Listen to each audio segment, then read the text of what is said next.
Okay, so for the next of the Catapult High Performance Practitioner interviews, I'm delighted that we've got Nick Levett with us. Nick's the Talent Identification Manager for the Football Association. So, because I don't know a great deal about talent identification, I think it'd be useful if, just in the first instance, Nick, could you just give us a brief overview as to what the role actually involves? Yeah, sure. I wouldn't say I was an expert in talent identification either. I'm not sure on the word expert, really. But I can tell you about what I do.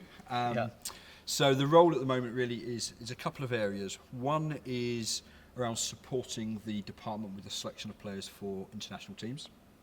So we have international teams from 15s to seniors, and I work within a team of people that help train and develop our England scouts that will go out and select the players for the squad, of which the national coach will then select the squad. Yeah. And the other remit is around education and trying to gather and collate evidence from football, from different sports, from business and other areas to help us understand the landscape a little bit more, and develop this into an education pathway for scouts and coaches to go on as well. Because I'm guessing, I mean, my experience in football, when I've gone along and I've watched the under-18s and under-16s, under-15s games, there's a whole host of people stood on the touchline who might be ex-players or might be interested parties who are scouts or talent ID people from other clubs.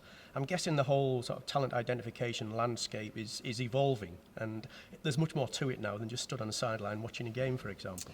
Yeah, absolutely. And I think, for decades there's been a coaching course pathway with knowledge and qualifications, and we've never really had the same for scouts. There's never been a need to kind of professionalise the industry.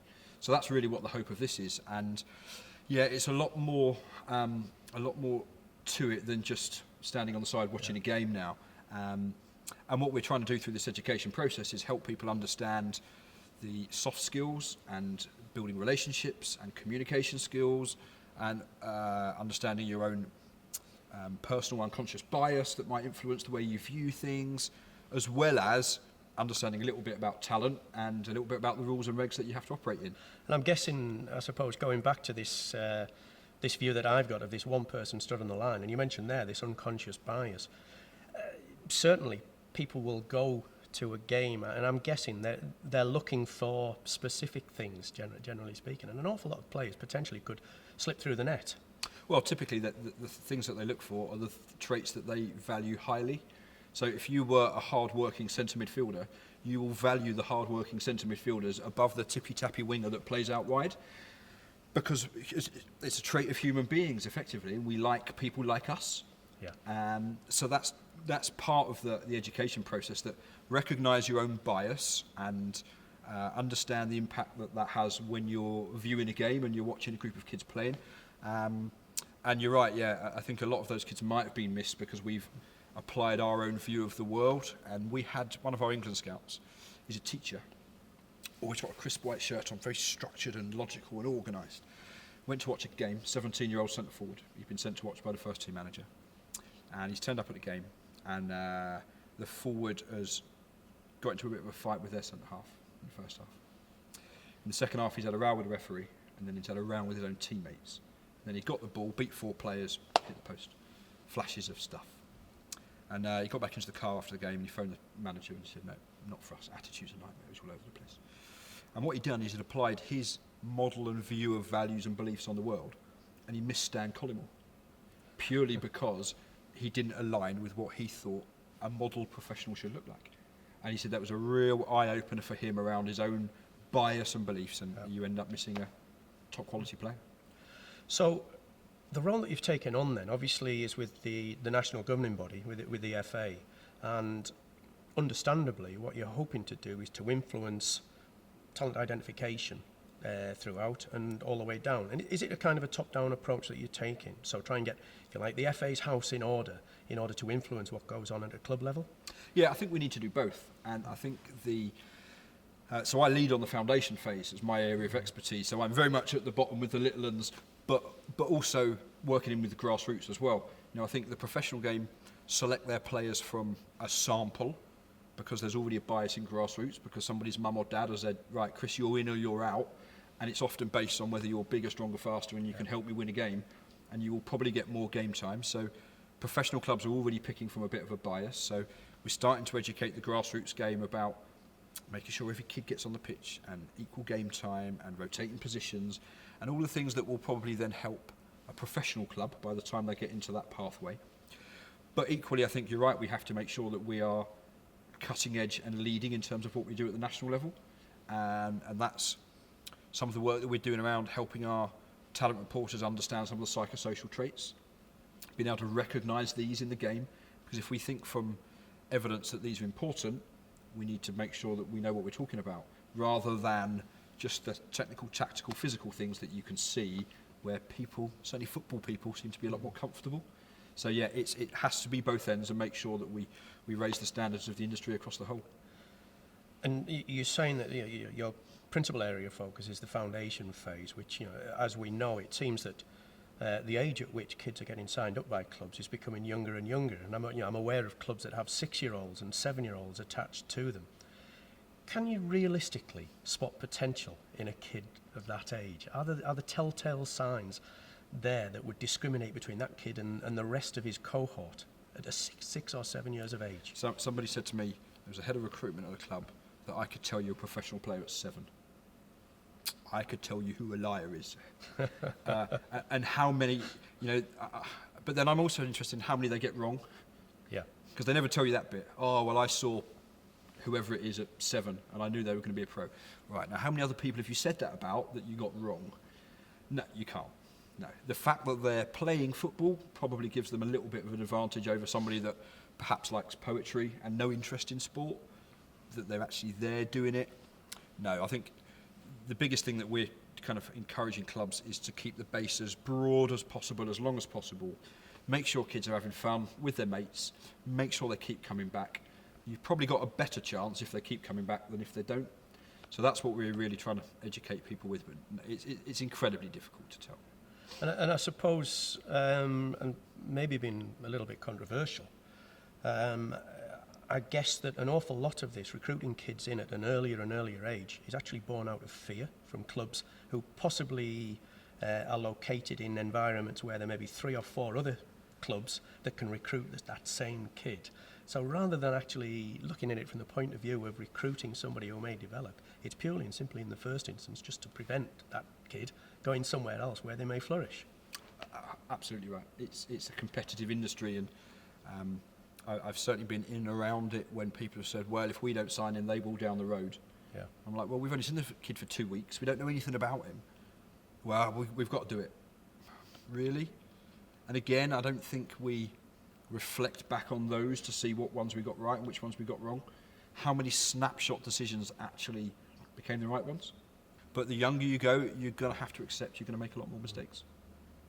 So, assuming that we've got these kids locked into the club, at whatever age that might be, something that seems to have gained an awful lot of publicity as of late is this whole 10,000 hour concept. So obviously it's been born out of, bizarrely, a study with musicians, but nevertheless it seems to have been adopted quite widely across sport, this whole idea that there is a minimum amount of deliberate contact needed in order to create excellence in an athlete. I'd be interested in your thoughts on that as an expert in talent ID and development. I've never been on a pitch with a kid that's gone through 9,999 and then by the end of that session they suddenly become this elite, all-conquering, world-class athlete. It doesn't happen, and quantity of what you do is important to a degree, but also is quality, and also your genetics, your DNA, the people that you're around with, the environment that you live in, your ability to learn. If I can learn a lot faster than you, why do I need 10,000 hours? Yeah. I can shortcut that process because of the way I take things on. With the greatest will in the world, I could probably do 50,000 hours of basketball practice, and there's something that's going to inhibit me playing in the NBA. Yeah. Now, the fact that I'm 6'7" might give me an opportunity, but the fact that I'm 5'9" means it's a lot hard, not impossible, but a lot harder. So yeah, there's a whole host of factors that that mean that study with violinists, you can't lift it and apply it in the context of what we do, especially a team game when there's a lot of moving parts and relationships and opinions, and it's it's a nice rule that Malcolm Gladwell developed on the back of Ericsson's work, but I'm loath to say it absolutely applies in football. And yet, I'm guessing that there's been some kind of acknowledgement that perhaps, and this is going back a few years to the introduction of the APPP, so an acknowledgement that perhaps we're not exposing our young players to enough football. Because one of the things that the APPP introduced was it was almost a universal prescription for the amount of time that they wanted players to have grass under the feet, which was an interesting move. I mean, the APPP's been with us a few years now, and I'd be interested in your reflections on whether or not that specific rule has in any way been successful. Is it too early? Yeah, I think it's probably too early to tell. Is there value in kids doing more than they were doing previously? Yes, probably. However, as I said, there's a quality and a quantity bit to it. The bit that I think in the early days now, I think they've shifted a little bit on, was the hours only counted for time on the grass. Yeah. Now, reality, if you're a first team player and I'm 15 and you're my mentor and we're sat in a classroom talking about stuff, now that's of massive value for me and my learning as a young player. Yeah. Now, why doesn't that's deliberate practice. Why doesn't it count towards these hours, or time doing performance analysis, or time doing other sports? All of this goes into developing that young athlete and that young player. So I think that they've shifted a little bit on that now. I think the notion of doing a little bit more, yeah, absolutely. I don't think people would disagree that it would help. But equally, for some players it might help, for some players it might not. So yeah, it's a lot more complex than just saying, right, let's just do a load more stuff. Because Yes. if I do a load more stuff with coaches that aren't very good, I might have been better doing it on my own. And certainly, things that I've witnessed, I mean, people haven't, or the whole idea has evolved a little bit, whereby, okay, they're maybe not spending these requisite hours on the grass, but then they're actually saying to the S&C coaches and the fitness coaches, okay, we've got 3 hours this week to fill in, find something for them to do. And clearly that, in the long term, is something that potentially could be counterproductive. Well, it's just not a linear pathway that you have to tick X amount of hours every week. We still don't really understand the massive benefits of informal play. Yeah. Letting kids sort it out for themselves, implicit learning, because we can't measure it and quantify it and stick it on a graph.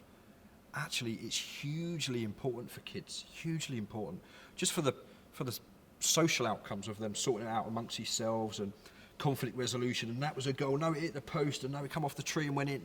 Them sorting all that stuff out is massively important. Yeah. And just because we can't then do it in the formal setting, we don't measure it, but there's massive value to it. So it's quite complex in that sense.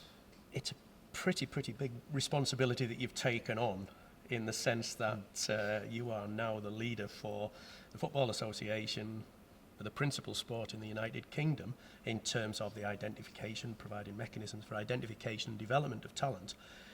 Is there somewhere or some sport elsewhere in the world that you would say, actually, there are people doing these things better than us at the moment? Is there somewhere we can go to learn a little bit to make us better at our roles? Yeah, thankfully the department that I sit in that kind of look at five to seniors across talent ID, we're very open-minded to this.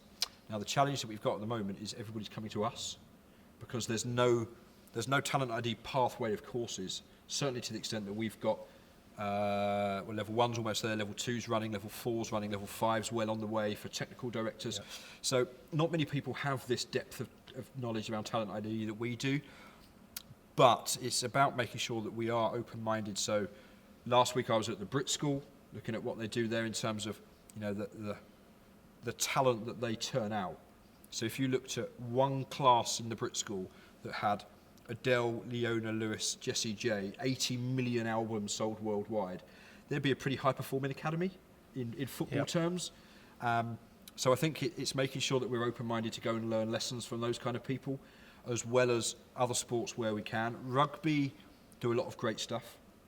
I think they're probably the leading lights about understanding the person the best, and some of the psychosocial things, and I think they're really good at making it real, turning it into what goes on the grass, off the pitch at England training camps, to develop them, to better talent at the end of it. They're probably the best ones, I think, at the moment. There's good people around the world, whether it's academics or odd individuals, but the beauty of this is that nobody's got the answer. And I think what you're saying is actually we need to be open-minded about our own definition of what performance is. It ain't just on the football field. It's much, much broader than that. Absolutely, totally agree. Nick, thanks very much for your time. I know you're a busy person. We all are. Fascinating stuff, and thanks again. No problem, Cheers. thank you.